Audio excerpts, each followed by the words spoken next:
Hello, everybody. Welcome back to Psychedelics Today. Today on the show, Kyle and I are doing a Solidarity Friday episode, recording on June 10. This will come out on June 12. So, Kyle, how are you doing today? Good, man. How are you doing, Joe? Doing pretty good. So, a lot of insanity in the world today. Thankful for how things are kind of getting a little loud on certain issues, but yeah, it's certainly a little nerve-wracking. Been a wild few weeks, that's for sure. Yeah. So this episode comes out on Friday. If people are interested, we have just a couple seats left in our Navigating Psychedelics for Clinicians and Therapists course. Check that out, psychedeliceducationcenter.com. And you've all heard about it before, but it's an 8-week live-supported course with tons of pre-recorded material, masterclasses, real-time support, and more. So if you're interested in that, check it out. All right, cool. So I guess let's dig into this first article from Duke, published on June 3, titled, Studies of Brain Activity Aren't as Useful as Scientists Thought. This Duke researcher questions 15 years of his own work with a re-examination of fMRI data. I thought this was a pretty interesting thing. Did you have any kind of thoughts when you were cruising through it? Yeah, I really thought this was interesting too. And just how they said he's throwing himself under the bus. He's a neuroscientist, right?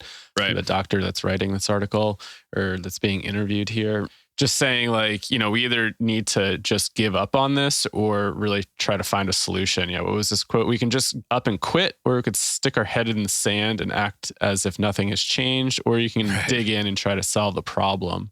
And I don't know. This is just really interesting because I feel like so many people rely on fMRI studies. I mean, just even thinking about what's coming out of like Imperial College and, it almost feels like some sort of gold standard in science of like, oh, we have this data.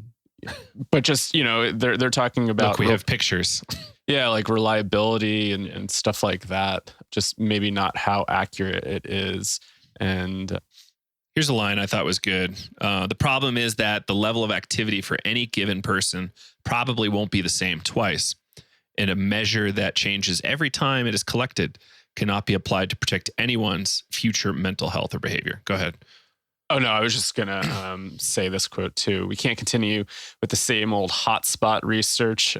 We could scan the same 1,300 undergrads again, and we wouldn't see the same patterns for each of them. So yeah, just really interesting. Yeah. And this is kind of suggestive, again, that science and psychology, neuroscience needs to constantly reevaluate itself. And it needs these kind of brave individuals to say, oh, look, my research sucked, or there was fundamental errors in our research or assumptions going into it. And, we got to really dig deep here. It reminds me of kind of Lenny being very critical and not interested in neuroscience or brain scans, and falling back to the line that like brain does not equal mind, which could be a good t-shirt for us, by the way. I like that. So at the very least, like the most materialist safe thing we can say is that mind is at the very least diffused throughout the body. We know for sure that that's true. Vagus nerve, the gut, all sorts of other kind of sensing apparatus and processing apparatus, signaling. And, you did a degree in somatic psychology, so you must have a better sense of this than I do, right? Like, is there any kind of thing you kind of lean on when you think about it that way? Some of the somatic stuff does take into account a lot of the neuroscience and, just looking at the mind-body connection. Mm-hmm. So, some of it I definitely rely on here and there. I find it interesting. But yeah, I think should just correlate it to or brain activity. I think we're really, missing something here and there. Because sometimes I think the body reacts first at times. I was telling a story. I don't know. Okay. So I was telling a story to somebody, and it just got me thinking about this. When I was little, we used to, just make fires and stuff. And sometimes we would stick like plastic on the end of sticks and let them drip. I think we used to call them like Roman teardrops. And they'd make this cool sound. Yeah. And so as a kid, I don't know, you thought that was cool. But my neighbor hit the stick, and a piece of melting plastic hit my eye. And I was thinking about that, and somebody was like, did it get in your eye? I said, no, because I blinked and closed my eye before the plastic hit. And so I was really thinking about that experience and going, what was going on there? Did my mind know that was going to happen? Or did my body feel something and tell my mind to shut my eye? And so, what's going on there, right? It's like, I guess the eye is processing information. So the eye takes it in first, and then the brain begins to process it. Also kind of like, somebody like goes to throw a punch at you, your body's going to react first, right? So what's going on there? Is it through the eye, the information coming in through the eye, then processing in the brain? Or is there something in the body that feels something that tells the brain to then, make a muscle movement and act? I don't know. That's how I kind of take things, is sometimes the body is more aware and can pick up on things. And then the brain is more of a processing organ, just helping to process the information that's coming in through these sensory organs. Right. That's a good way to think about it. And the typical explanation is, reptile brain, right? It's all just pure instinct, and it lives inside the brain. When, perhaps stuff's more diffuse. Like I was reading on octopus recently, and cuttlefish, and like Other Minds was the name of the book. And it talked about how there were different processing centers diffused throughout the body. So it was almost like it's just a weird way to think about life, in that there are multiple brains and minds inside one organism interacting with each other. So, yeah. But, we have data, at least anecdotal data, suggesting that mind isn't inside the body exclusively. Mm-hmm. And that the brain is really just a reduction valve and kind of like an intermediation between mind and body. Like that's the thing. Or, mind and your spacesuit. I remember hearing Dr. Dan Siegel give a presentation years back, and I remember he kicked it off. It's at some sort of like conference up in Vermont, and he said, when I was going through like my psychiatry residency, I think that he went through psychiatry, or just in medical school in general. Like they never once discuss what mind is, and from it was always about brain science and what is the brain. But he's like, you can never really locate mind. And that always kind of stuck with me, right? And I think this is like what Lenny is always kind of hinting to us at with like the Newtonian Cartesian paradigm, and how we're just kind of stuck in this dualistic worldview of the split between mind and body. And so, to be able to just analyze what's going on in the brain must give us some sense of, our mind. But yeah, I mean, even thinking about, you're talking about like second brains in a sense. I mean, that gut sense, right? Sometimes you get that, they talk about like another brain in the gut, right? It can sense things, gut reactions, right? And is that valid, right? Is there information that could possibly be processing down there? There are a lot of serotonin receptors in the gut, right? Right. So in philosophy, they call it the hard problem of consciousness. And that's like, where is mind, essentially? So it's something to think about. And I'm optimistic to see that there's really serious scientists willing to say, oh, the tools we're using aren't that great. So perhaps we really need to rethink this. Yeah. And it sounds like this was, here's one of the, well, it's not a quote directly from that person, but it just says the bottom line is that task-based fMRI in its current form can't tell you what an individual's brain activation will look like from one test to the next. So it's interesting. So it looks like they were doing kind of like task-based things to understand what's going on in the brain. Right. Cool. So next up here, friend of the show kind of tipped me off to this one. Website's called Faces and Voices of Recovery. The article is Language Matters in the Recovery Movement. And it goes over word choice when we talk about substance use disorder or various addictions. And it actually made some interesting points about like your word choice could help perpetuate stigma around addiction and treatment and the kind of options people have going forward. So here's a couple bullets on the science of language. So some recovery scientists did some work. They've got a link in the article.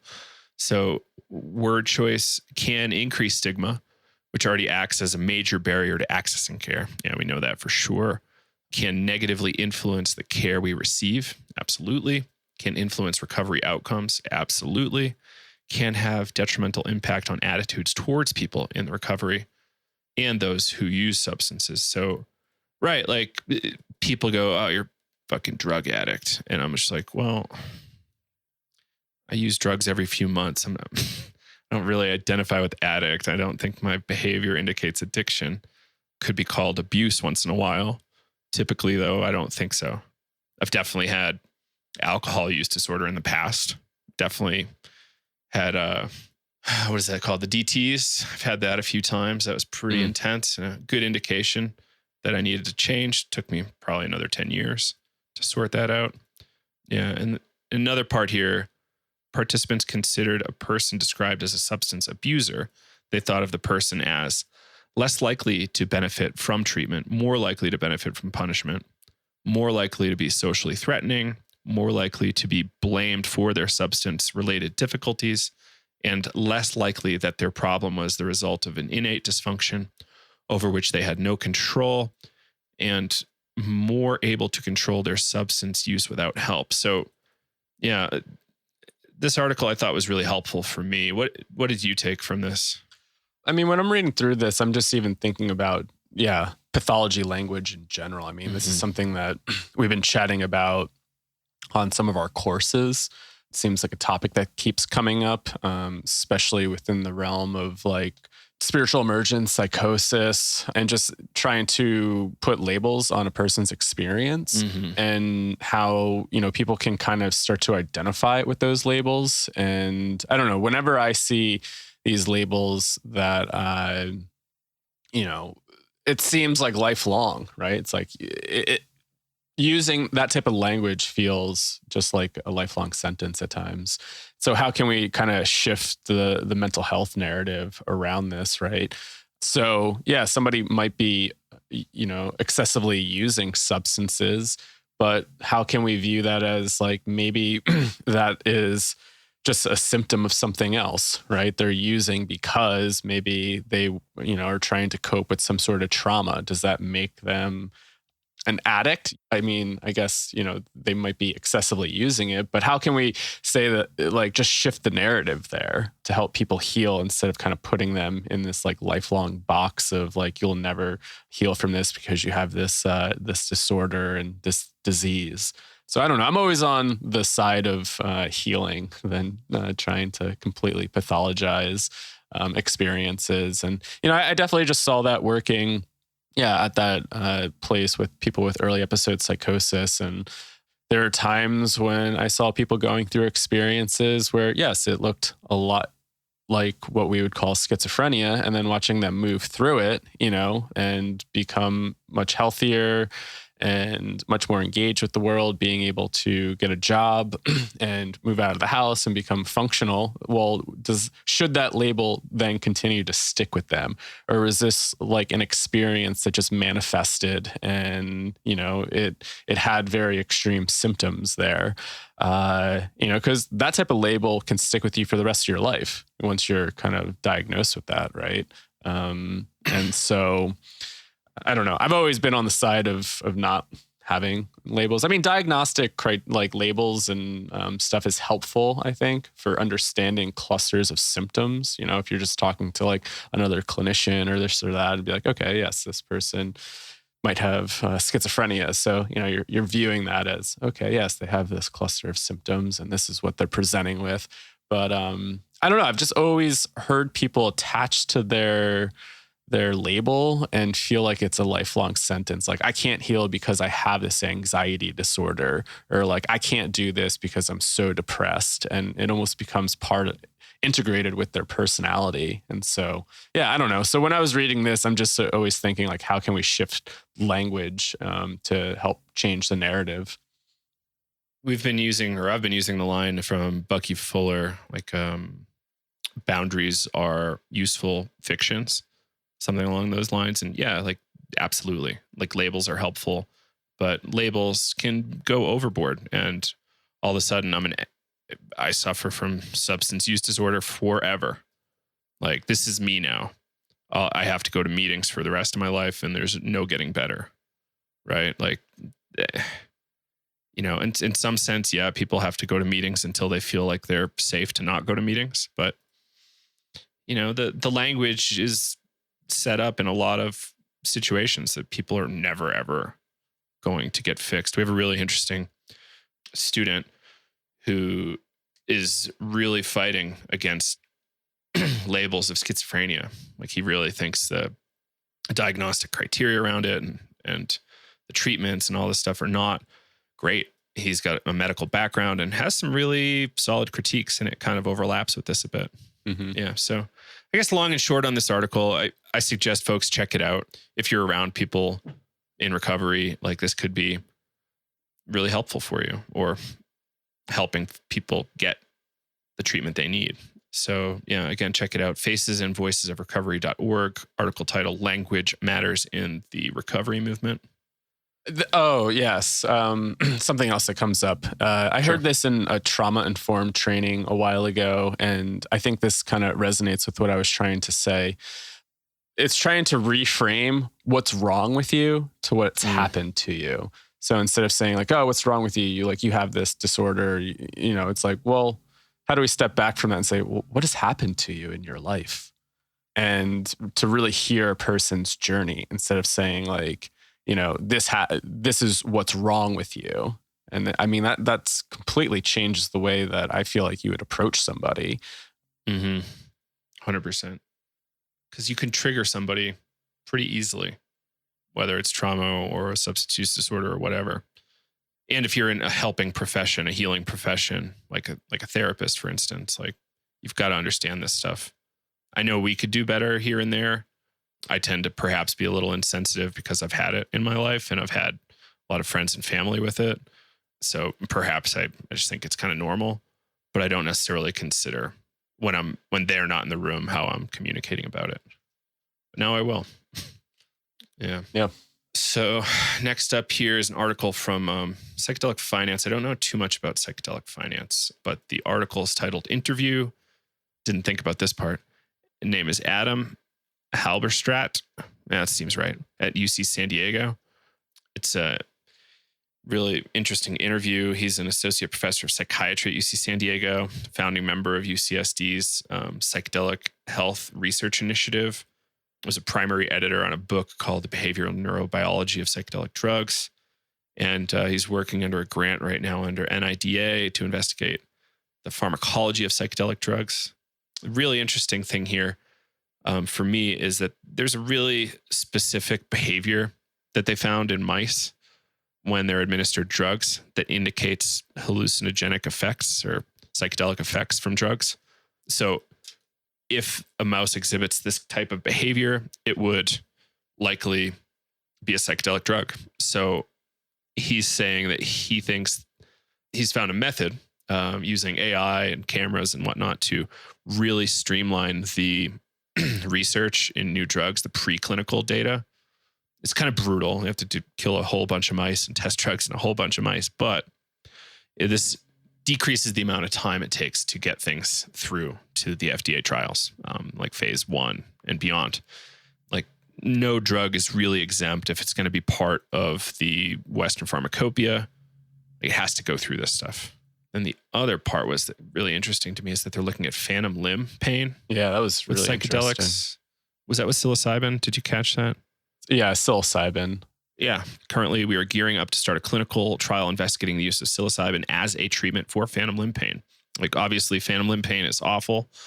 We've probably all known folks with phantom limb pain. Even if they don't want to talk about it, they're missing a limb, and that could be happening for them. Yeah. So that's really cool.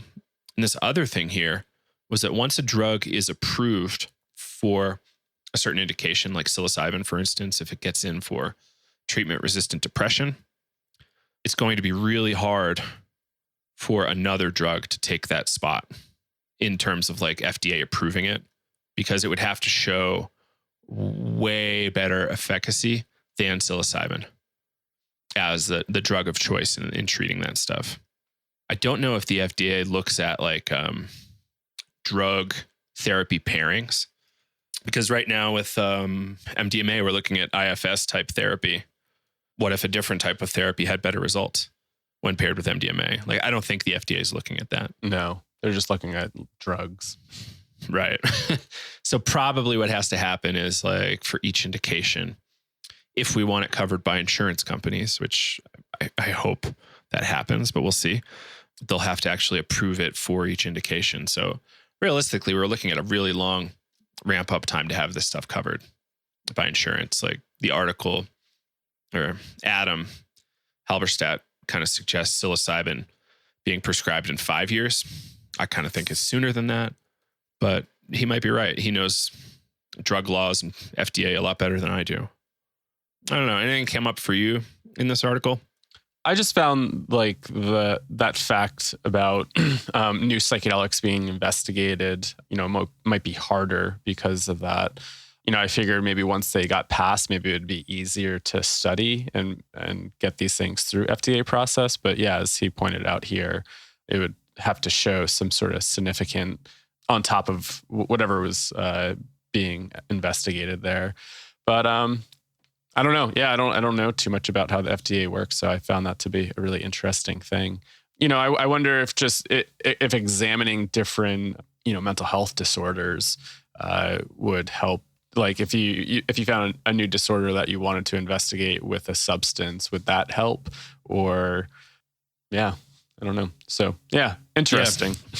Worth knowing more about and worth asking these questions. Yeah, it's tricky. And it's uncomfortable too, because, we want these things approved now. And it doesn't seem like that's going to happen.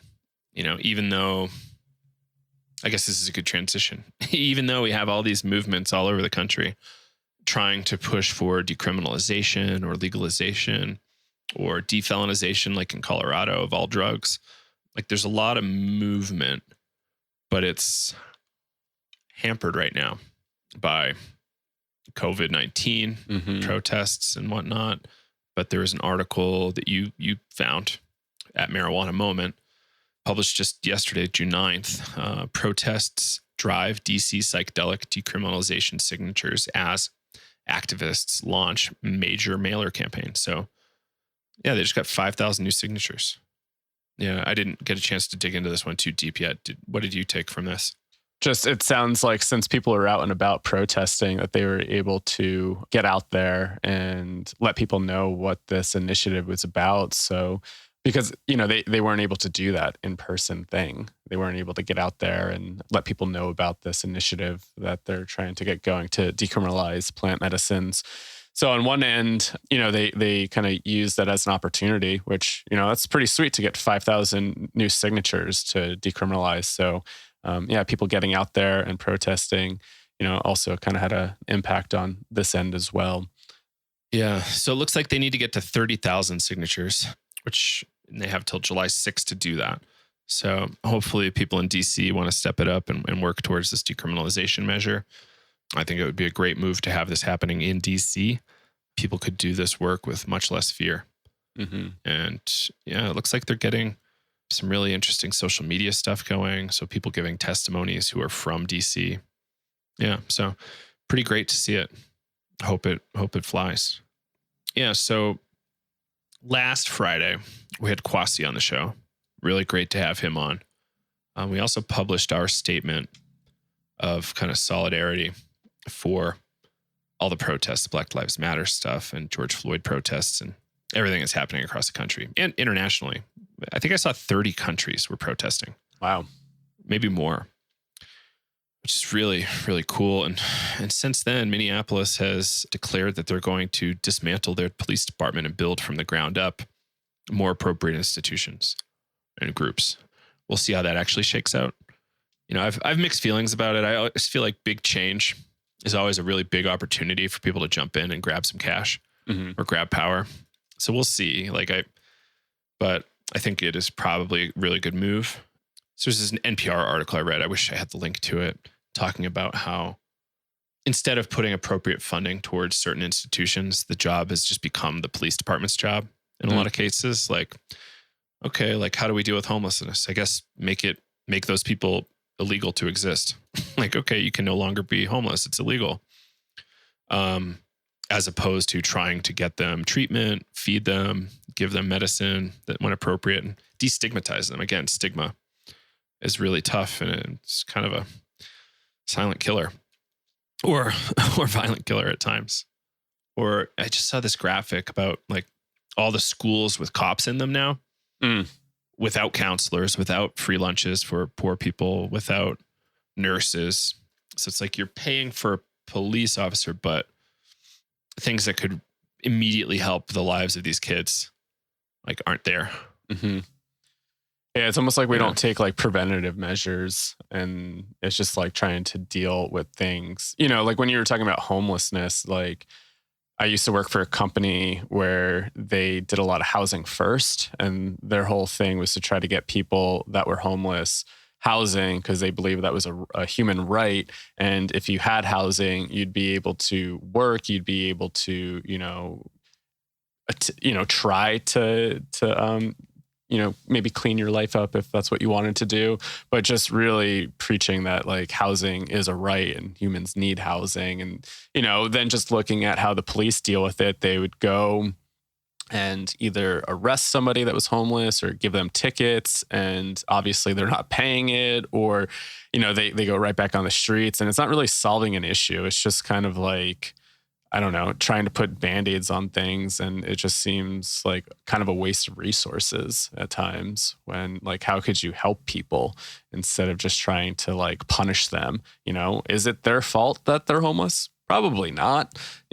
Life happens and things happen to people, and why try to punish them even more for it? So yeah, it's like, how do we create more preventative safety things to help? Like the social safety net has been really dissolved. Like food stamps used to be a lot better of a situation for people. Like a lot of stuff has eroded, and a lot of stuff has never really even appropriately existed. Like, is it really appropriate for a police officer to act as a social worker? No, I don't think so. Mm-hmm. Like, so should the social worker work for the police department? Maybe not. Like, maybe the incentive structure isn't appropriate inside that. When I was in Burlington, they actually tried to do that. They had a social worker that would go out on calls to try to prevent, potential, violence, shootings. So they'd go out to try to do crisis management for the police officers without all that excessive force. And I thought that was awesome. And, it was a very small thing. I think they only had like 1 or 2 people going out. So it wasn't like a huge part of what they were doing, but like, I was happy to hear that they were trying to implement that years ago. After, I think it was somebody in the town was murdered. They were, diagnosed with schizophrenia. And so the police showed up and, ended up shooting this person because they were kind of in the middle of some sort of episode. And it's like, they don't really know how to deal with mental health issues, right? Right. Yeah. And it's hard to understand what type of violence is appropriate in what scenarios, right? Like if it's a hostage situation with a gun, probably police are appropriate. If it's a domestic violence situation, and someone's actively being hurt, perhaps that's still a police situation. But if the violence hasn't started yet and there's no gun in the picture, like perhaps it's okay for a different person to do that. I don't want people to think we're saying like social workers should be martyrs. Social workers should only do what they think is appropriate and safe enough for them to do. Like I was reading something in it just this morning, and it was saying they really just want social workers to essentially be willing to put their lives up on the line all the time. I'm like, that's not. And I don't think that's necessary. I mean, there are times when I was working where we had to call the police because things were just getting way out of hand, where we couldn't, manage somebody. And it was nice that there was we could call somebody when it got out of the hand that we couldn't manage at times. And I think it just kind of comes back to figuring out like those different roles or scopes of practice and figuring out like how to work together as a group, all these different skills and when is it appropriate to use like those services? They're doing it in my county too, calling it smart teams. The sheriff's department will run them. It's about $300,000 a year for each smart team. Part of the team is a sheriff deputy. Mm-hmm. So it's gonna be interesting. I'm curious to see how it plays out.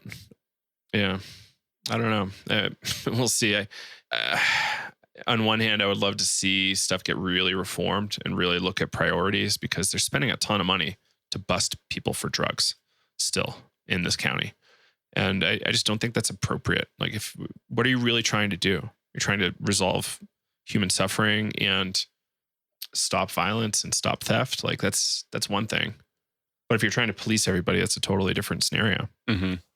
Yeah, like for everything. Like I didn't shoot you this link, but in the UK, they made it illegal recently to have sex with people you don't live with. What? Yeah, on account of COVID-19. Oh, and this I is think I something did that, see that. Terrence McKenna said, like, as soon as they can, they're going to want to outlaw your ability to have sex too. It's like, oh, good. Interesting prediction, Terrence. But how do you police that? You're just going around and being like, are you guys living together? Well, England has the most security cameras probably out of anywhere other than China. So it's like very heavy surveillance state. So perhaps they're able to do that using a software approach, but I don't know. Right? Maybe they just made it illegal. Like, a lot of laws get into place without the intention of actually having enforcement budget behind it. Right. You know, like, I'm trying to think of an example here.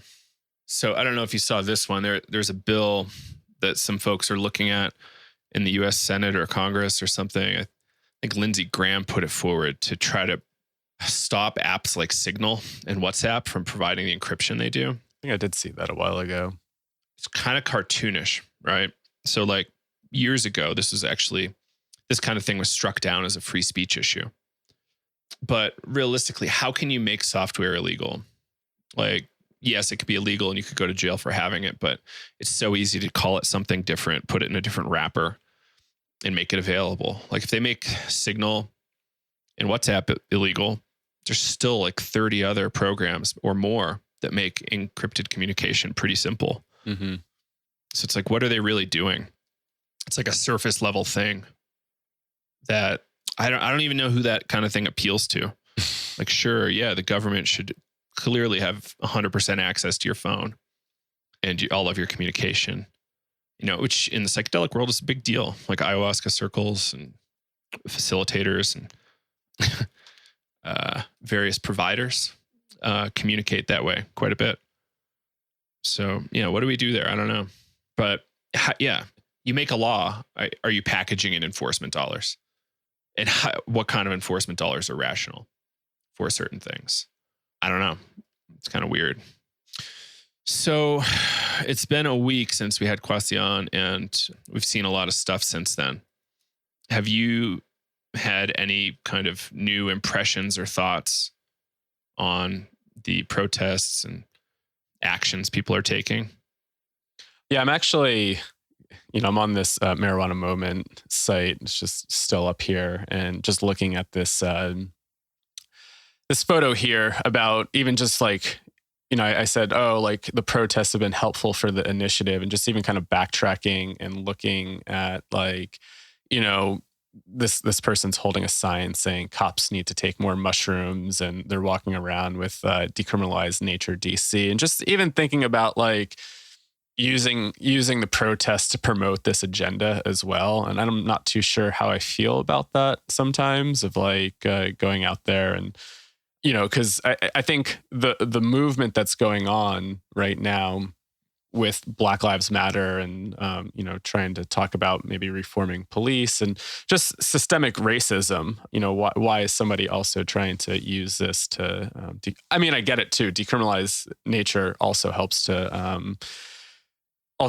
with not arresting people, but is that systemic racism still going to continue? Will they still try to arrest people of color, even if those substances, are decriminalized? Probably. The people still were getting arrested in New York. Lots of African Americans and people of color getting arrested in New York City for marijuana, and marijuana is has been decriminalized in New York for a while, right? And so, is decriminalization actually going to help stop that, right?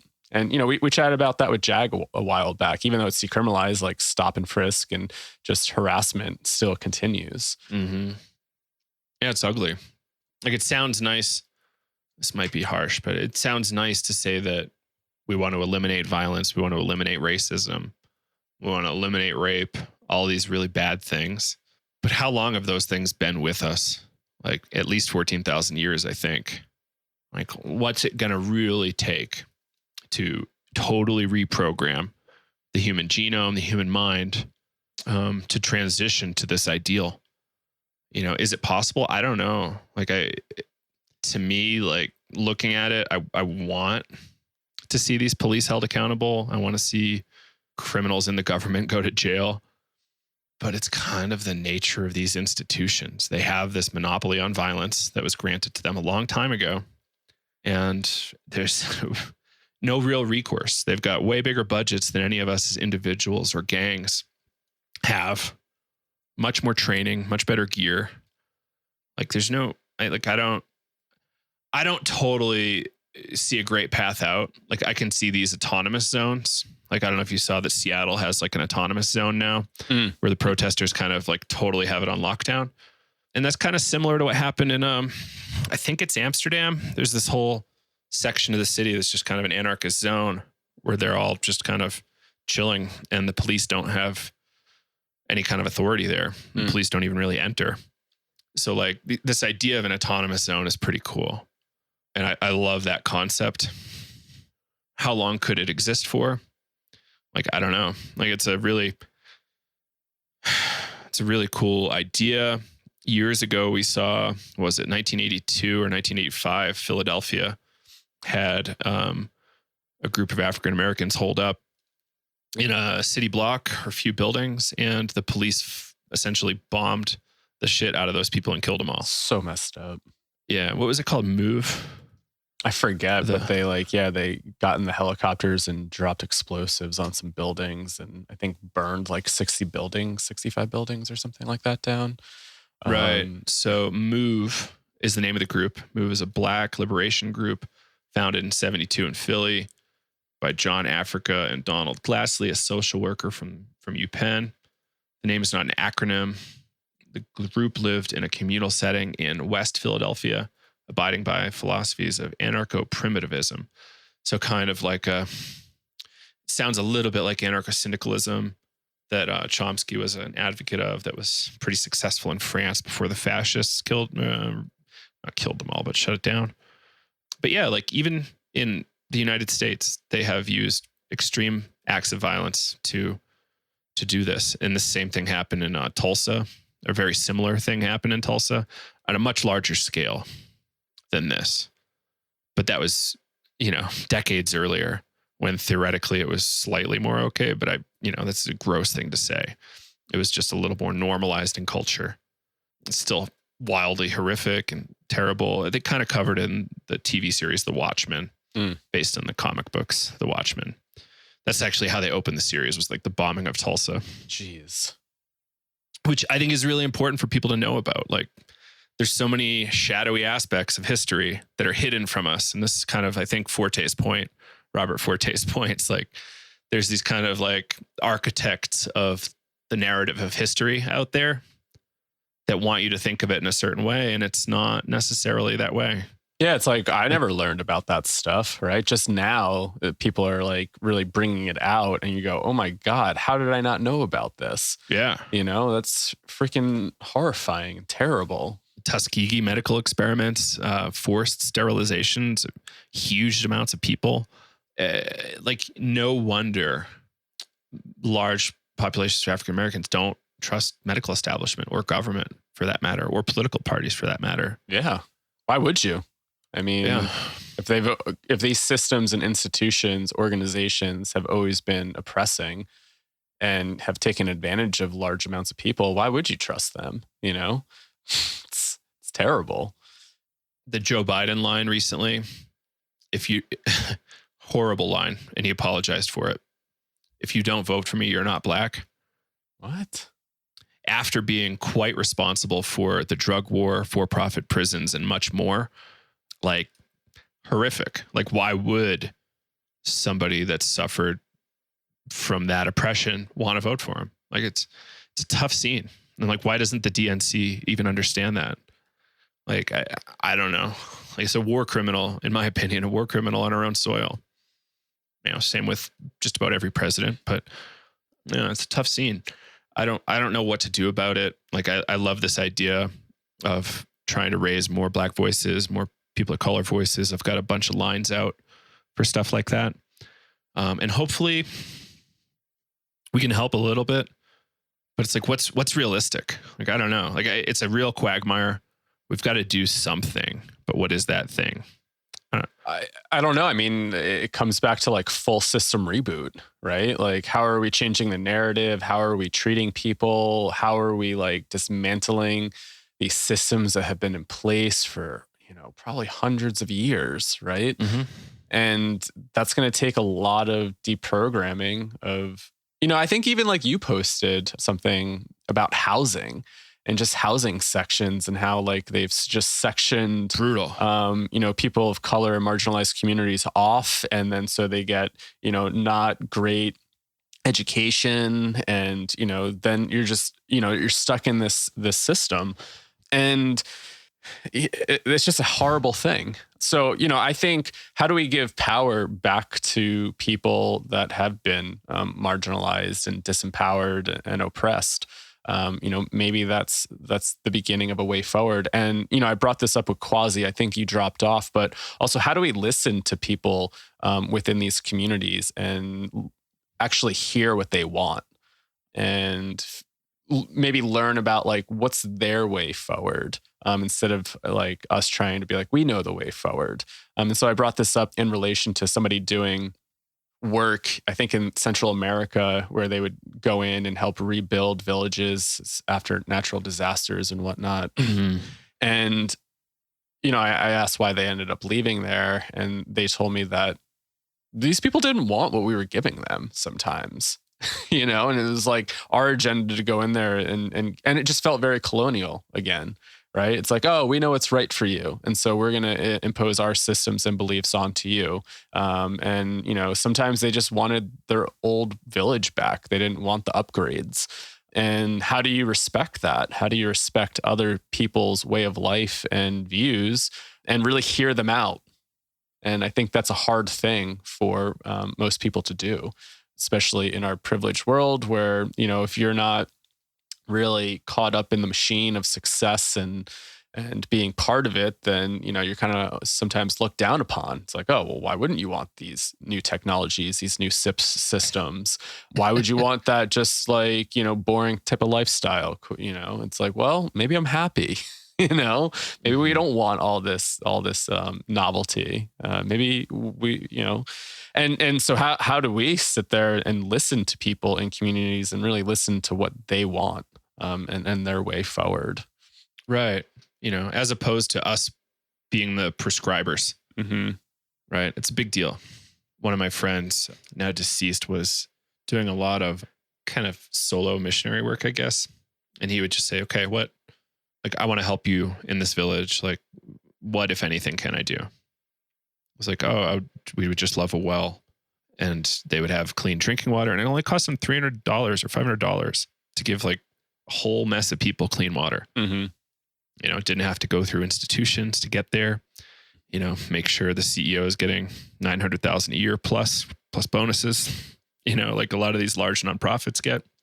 So, yeah. And I think you're right. Like, what do you want? Can I help you? And if they don't want your help, that's fine too. Yeah. Like, move on. There's people that want your help somewhere else. Like, I guess to be transparent, like you and I had some conversations about our statement that we put up. It's like, what is this actually doing? Like, this seems kind of futile. It doesn't seem like it's helping anybody. Like, it doesn't seem like people of color who are being oppressed really care that we made the statement, right? But I think perhaps what it's doing is speaking to our audience and saying like, hey, we're on this side. Mm-hmm. We don't want to see this stuff go on. Yeah. More so than saying to like somebody who's been arrested 10 times for nothing. that, hey, we're with you. It's like, that's a weak thing. Mm-hmm. But yeah, asking people if they want to be on the show, trying to get more women and people of color on the show. Like we had the intention of having every other being women at least, but it's been difficult to balance all our priorities here, unfortunately. But it's a big project. We've got a lot of work to do, and let's not forget how racist climate change is. Like, okay, rich people get to keep all the money, but poor people get to lose their homes. Mm-hmm. Like in 40 years, it's going to be 20 years, it's going to be really, really bad. So, and there's going to be so many people dehomed. Like, I don't know if you saw this from Katrina at all, or was it Katrina that hit New Orleans? Yeah. Colorado had tons of, for lack of a better word, refugees from Louisiana. Mm-hmm. Tons. And I think a lot of other states did too. So like what happens when that's amplified to hit huge amounts of coastal regions? Yeah. How much more trauma is there going to be? How much more bad behavior is there going to be that stems from this trauma?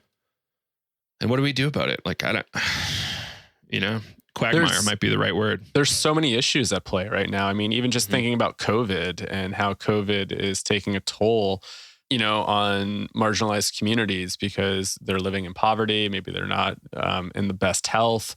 Somebody just sent me a text and they were talking about Peru, like mail getting shut down. They were trying to order something from there. And they just said something about like the marketplaces not being opened, and around like 40% of people in Peru don't have refrigeration. And so, these are people that depend on the markets, and just thinking about like how, even these are like the virus is really affecting people as well. Mm-hmm. Climate change, pandemics, like it's always going to hit marginalized communities more than it is going to hit privileged populations and communities that have access to healthcare, have access to good food and this and that. And so, I don't know the right answer. It's a really tricky thing. Like, how do we move forward with all this? Is capitalism to blame? I don't know. Are the systems? I mean, obviously the systems are continuing to oppress people and segregate people. And, if you don't play a part of it, then, they kind of ignore you. And so I like to blame the ruling class, and I like to go back to when the education system that we have now is put in place. It's called the Prussian education model, I think, where it was the first ever kind of industrial civilization that wanted to educate their people for work in an industrial culture. Mm-hmm. And that's what we've inherited.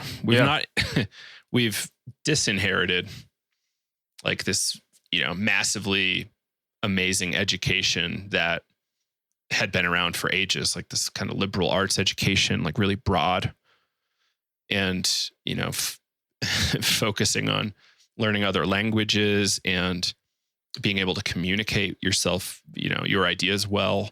The kind of education you would have gotten in Harvard, Cambridge, Oxford in like the mid 1800s, like that's gone.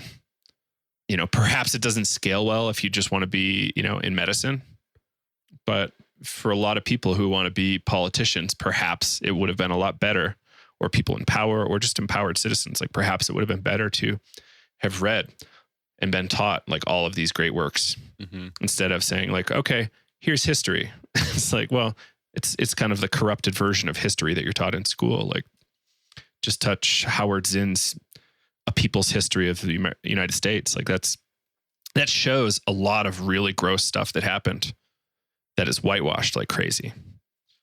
What's that saying? History is the narrative of the oppressors.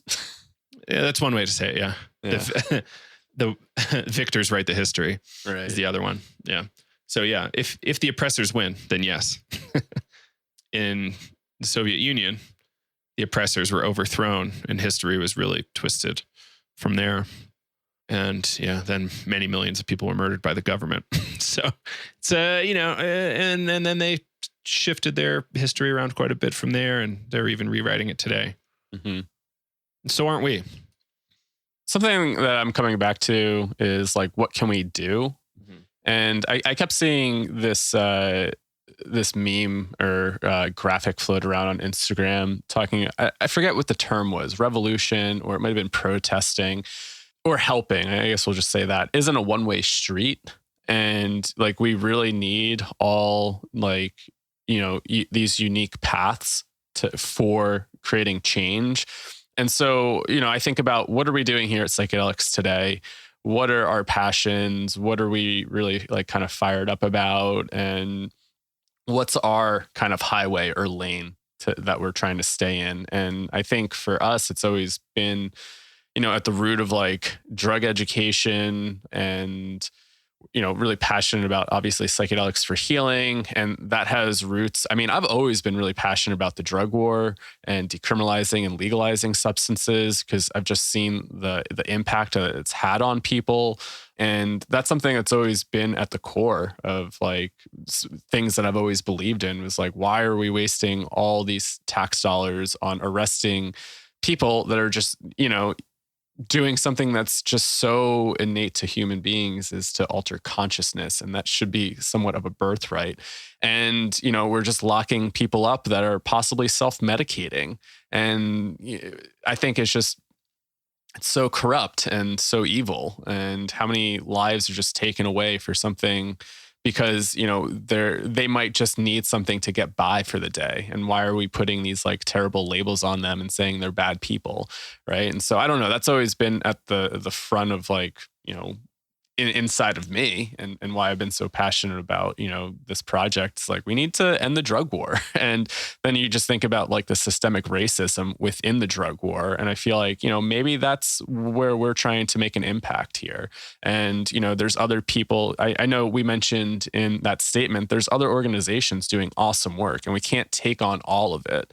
Right. And there's like, how do we stay within our lane to try to create this change? Like thinking about all these teams and systems, like how do we come together and realize, all right, we all have this different role to play and what is our role here? And how are we playing that? And thinking about language is really important too. Like, you understand the oppressor's language because you were raised in it. So like, holding on to that, totally dismiss it. Just know that it's their language. Also, like racist word choice, like marijuana. Like, don't use marijuana. Say cannabis or weed or pot. Just don't say marijuana.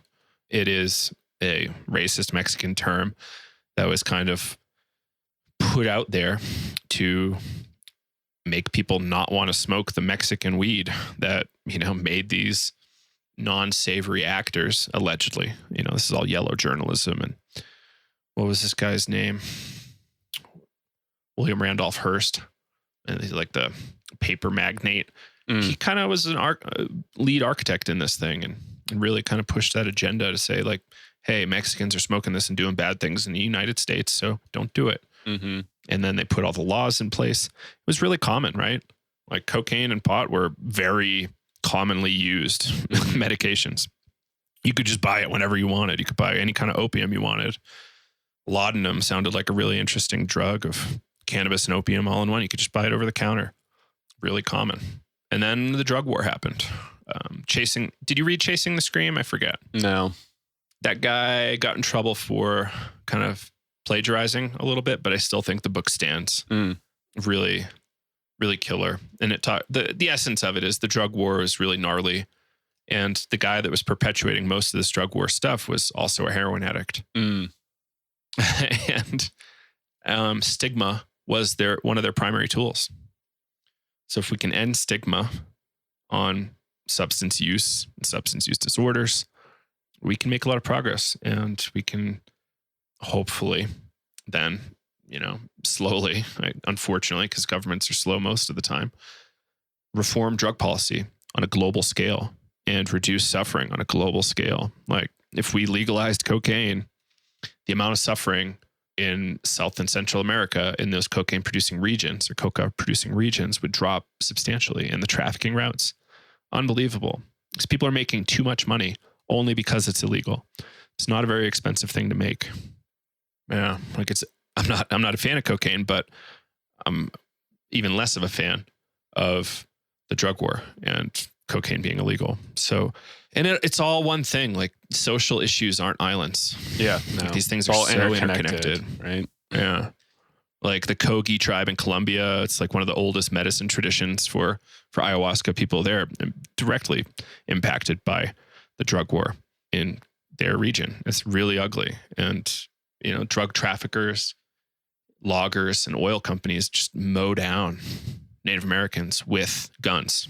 It looks like the horrific picture we have here in the United States of what we did to the Native Americans, but it's still happening. Mm-hmm. It's really, really gross. Oh, yeah. Horrific. Mark Plotkin, who our episode with him came out on Tuesday. He did a lot of really positive work on that with the Rainforest Action Team, ACT, Amazon Conservation Team. There's ACT. Yeah, sorry, lack of sleep, catching up. So we're at about an hour, Kyle. Is there anything else you wanted to maybe throw in? No, I think I'm good on my side. I mean, I don't know. Yeah, just thinking about like actionable steps and maybe, I don't know, what have you been doing in the past like week or two? And then, I'm just thinking about like, what can we do as white privileged people in the psychedelic space? And, I think we've kind of touched on it, trying to bring other voices into the space. And then, I don't know, for me, it's just trying to learn more about history. And, when I hear people have these conversations, like how can we educate people either around racism if they're not aware of it and whatnot, and just try to have some of those difficult conversations. I know, I've been trying to bring some of this stuff up with like friends and family, and not always easy, but I think as to educate yourself and try to teach others, right? Right. Like start with the Quasi podcast we just did, then listen to Carl Hart's talk at Horizons last year. We've got some links to it, or just search Carl Hart Horizons 2019. You'll find it. It's amazing. Read Carl Hart's book, High Price. Unbelievable. It really discusses from a firsthand perspective, like a lot of the pressures Black communities under. And then, people start talking about police brutality, like dial it back a little bit, talk about the drug war, talk about sentencing disparities. Like for a gram of cocaine, a white person might not even get a day in jail. For a gram of crack, Black person might get 25 years. Like sentencing disparities are unbelievable in this country. And then look at death sentence disparities. Horrific. Look at the state of Texas specifically. Horrific. Like first degree murder, 10 years, first degree murder, death sentence. It's like, what the fuck is happening?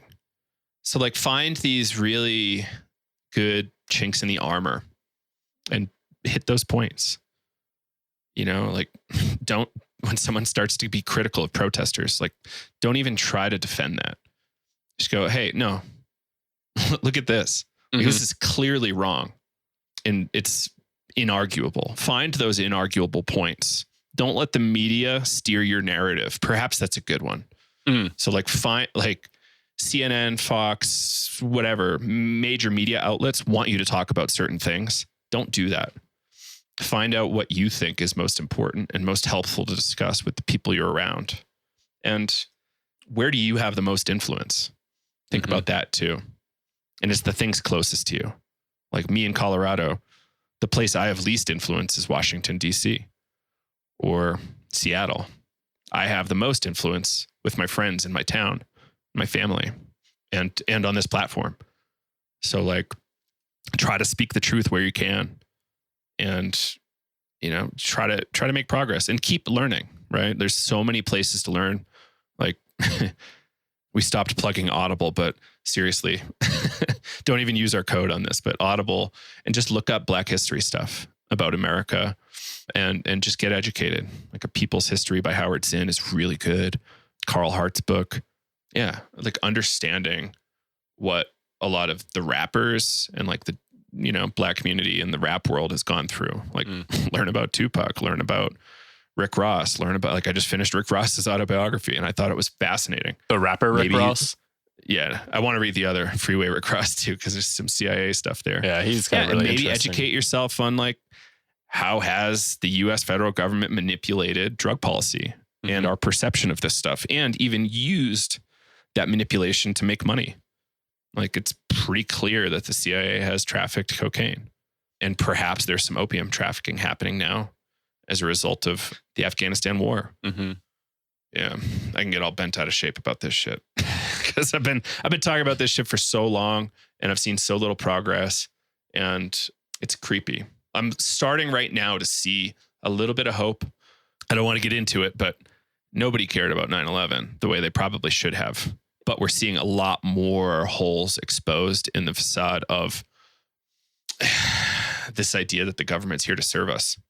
Maybe. Well, this is interesting, and I know we're kind of at time, but I was just chatting with somebody about 9/11, and for those of us who live or lived in New Jersey, New York, Connecticut, in that area, this was a very real thing. And I feel like it's really shaped a lot of policies and the energy in this area versus like, yes, it definitely affected travel and security. And that was like a nationwide, worldwide thing that everybody felt at the airport and whatnot. But for us, I mean, like I was in 8th grade when that happened.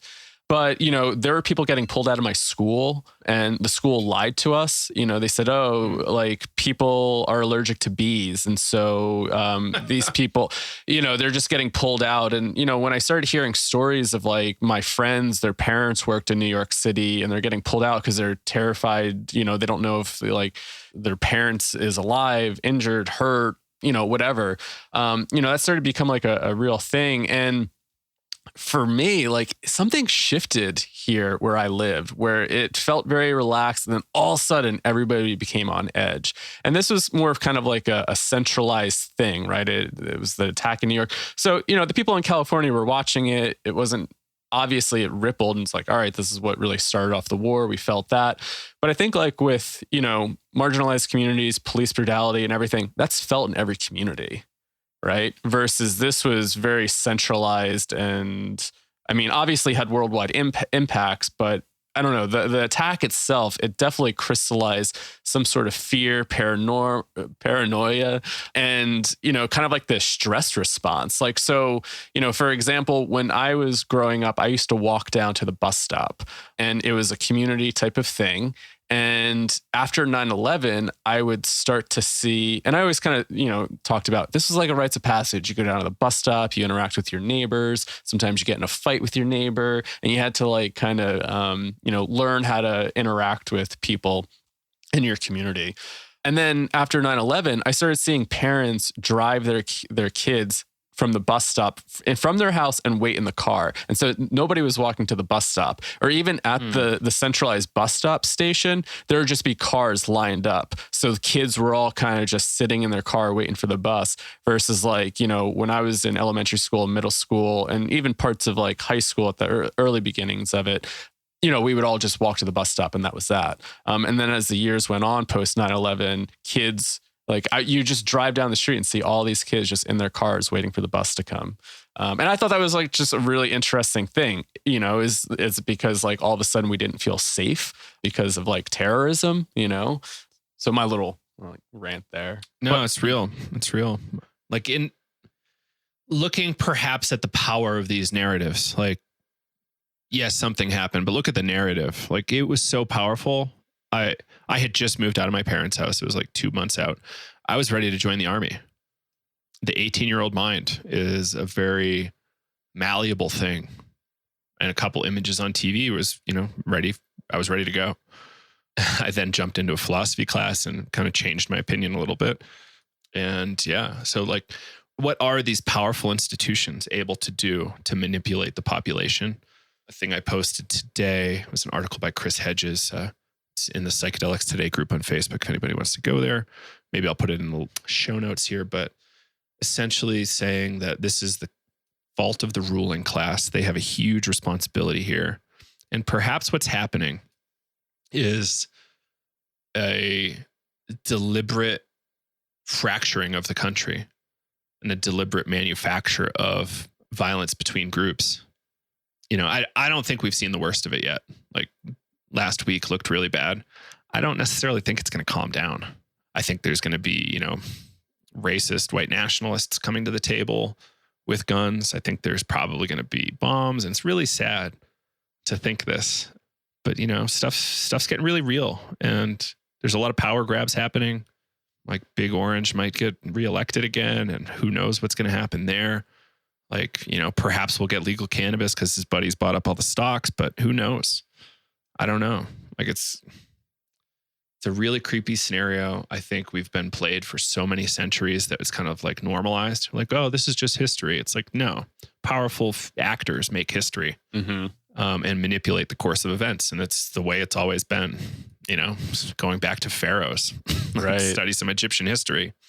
To look like a god, they had to convince people to kill themselves and get buried with the pharaoh. What more of a godlike power? I guess I feel like this is like history constantly repeating itself in some sense. Yeah. Like powers, they get too powerful. People start to revolt and say no. And I wonder what stops change from ever really happening. Cause I mean, this has been happening for you start reading history, you're like, oh, this has happened before in some way.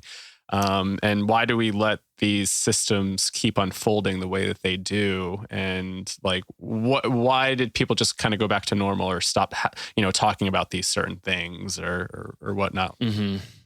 And it's institutions, right? Like institutions are inherently conservative because they want to maintain some sort of safe, slow movement, I think. Like, why is the FDA there? So, it's because of the thalidomide thing where there's tons and tons and tons of birth defects. Why does the police department exist? So that there is some sort of stability with which culture, ostensibly, this isn't actually the case, but ostensibly so that culture can do things without tons of anarchy. Why, institutions kind of are like a slowing of history. Like if we didn't have these institutions, stuff would move really fast and it'd be really chaotic. Right. And perhaps we wouldn't enjoy the stability that we're enjoying right now. Stability feels good at times and people want it. Mm-hmm. Interesting critique. I forget where I read this, but like the average age. So in the 60s and 70s, like during what we call the 60s, I think the average age of like college presidents was 55. Today, it's like 65 plus. So like the administration at these universities is continuing to age.